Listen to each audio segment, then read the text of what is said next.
Bismillahirrahmanirrahim. Now we are looking into the model of the ear. Here you can see the external ear, right? And if I remove this bony part, you can observe the middle ear. This one is the middle ear, just medial to the tympanic membrane. This is the middle ear, and this area is the internal ear. So let me repeat: the external ear, right, up to this tympanic membrane. Then you get the middle ear area or middle ear cavity, tympanic cavity, and then this area is the inner ear, right?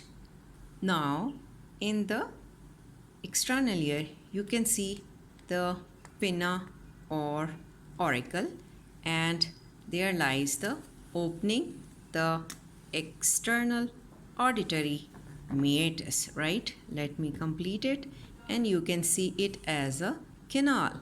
And now I am opening it to show you that it is reaching up to this tympanic cavity and ending up to the tympanic membrane, right?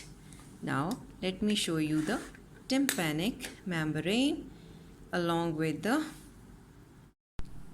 tympanic membrane, and you can see the concavity inside, and this depression is called as umbu. Why it is produced? If you can see so many ear ossicle, these are showing a bony ossicle called as Meatus, whose head is giving a process handle and is attaching here and pulling this membrane, so creating a depression called as umbu, right? Now concentrate the ear ossicles, which are the content of actually the middle ear. Let's see.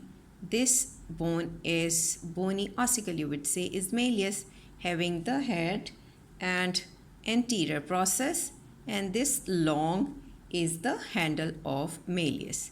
Then concentrate on the incus bone that has got the body, the short process, the long process, and with the lenticular process here.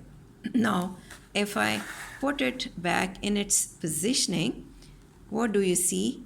The third ossicle, which is stapes, right? Let me show you the parts of the stapes. Stapes has got base, it has got head, and the two limbs sort of structure, right? And it is gonna be attached in the inner ear part called as the vestibule, and which carry inside the utricle and saccule, and it is attaching along with the oval window or communicating with that of the vestibule through the oval window, right? Now see this tympanic membrane, which is directed downwards, forwards, and laterally, right? You can see the obliquity of this tympanic membrane. And now we have to focus on the middle ear cavity. Let me put the bony part again. Now you can well observe that this middle ear cavity has got 6 walls. Superiorly, it lies in the petrous part of the temporal bone. The portion that forms its superior wall is the tegmen tympani part of the petrous bone, right? And when I remove it, we can see the inner cavity, right?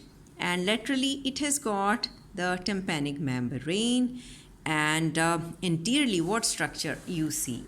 You can see the internal carotid artery, right, in its upper part, and the lower part is showing a tubular structure, the auditory tube, and above that you observe a muscle called as the tensor tympani muscle, and below it you see the tensor villi palatini muscle, right? And what else you see on the floor?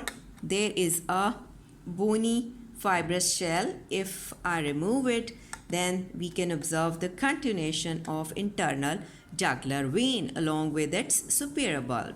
And if I turn the model posteriorly, you can observe the mastoid process is there, and the auratus to antrum is supposed to be entering here, communicating with the mastoid air cells if this portion was shown in the cutted form, right?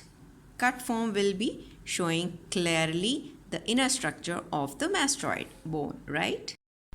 Now see the area of the inner ear. You can see the cavity which is holding this bony cartilaginous sort of structure, and I am holding it out to show you that there lies the cochlea, which is cochlear shell-like structure. Then you can see that larger portion called as vestibule, carrying inside the utricle and saccule, and you can see the three semicircular canals.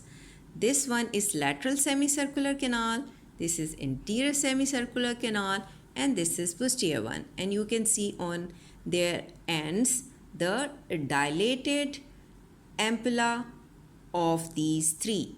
This is one ampulla, the other ampulla, and if I can turn it, you can see the ampullary part of this semicircular canal as well. Now again putting it in the anatomical position, and what do you see? On the posterior aspect of this cochlea, there lies a nerve, the 8th cranial nerve, the vestibulocochlear nerve. This is the vestibular part that is attaching itself towards the vestibule, and this is cochlear part coming out from the cochlea, right? And definitely carries the sensations or dealing with the sense of hearing and deals with the equilibrium, right? I am putting it back in the anatomical position. And what else you want to see here, that this area was the oval window where this base of foot of stapes lie, and this is the round window, this point, and you can see in the bony area number 14, which is the round window, right? So that was all about the model of the ear.